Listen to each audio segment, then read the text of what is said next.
So today, we're going to pull back the curtain on one of the most important, but kind of secret engines of the internet, NGINX. You've probably never heard of it, but trust me, it's the invisible force behind a huge number of the websites you use every single day. Let's dive in and see how it all works. Have you ever typed a website address into your browser, hit enter, and just wondered, what's really going on in those few seconds before the page pops up? Well, there's a super powerful tool working behind the scenes, and today we're going to break down exactly what it does. Okay, so to get started, we need to understand NGINX in its most basic form.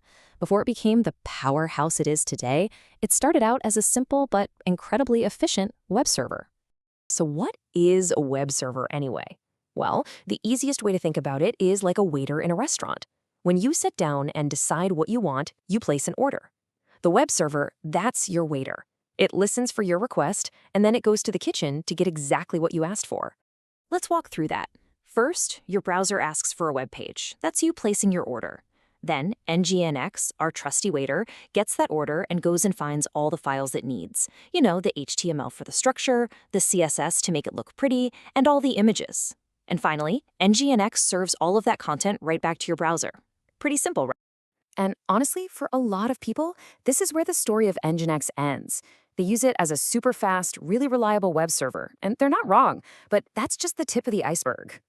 That is just the beginning. What makes NGINX a true powerhouse of the modern web is its secret identity, and this is where things get really cool. Welcome to the plot twist. See, beyond being just a simple waiter, NGINX is also an incredibly intelligent reverse proxy. This is the feature that changes the entire game. So what on earth is a reverse proxy?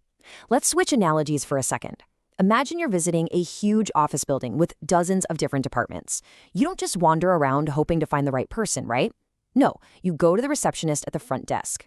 That receptionist, that's our reverse proxy, knows exactly which department to send you to. You only talk to one person, but they coordinate everything behind the scenes. This really makes the difference clear. A web server is like a small bakery that only serves its own bread. The reverse proxy, on the other hand, is like the information desk at a giant shopping mall. They don't have any products themselves, but they know exactly which store to send you to for anything you could possibly need. It's all about managing traffic for others, not just serving its own files. Okay, so this ability to act as a super smart middleman gives NGINX some incredible real-world superpowers. Let's take a look at what it can actually do for a modern website.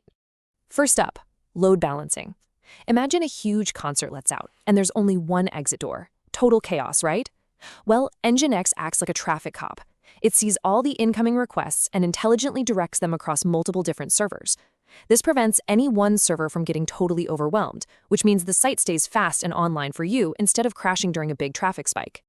Next, we have backend routing. This is kind of like a postal system. When you send a letter, you put a specific address on it. NGINX does the same thing.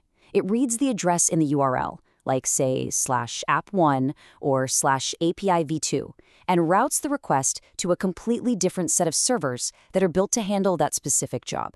This is how one single website can actually be powered by lots of different smaller services. It's brilliant.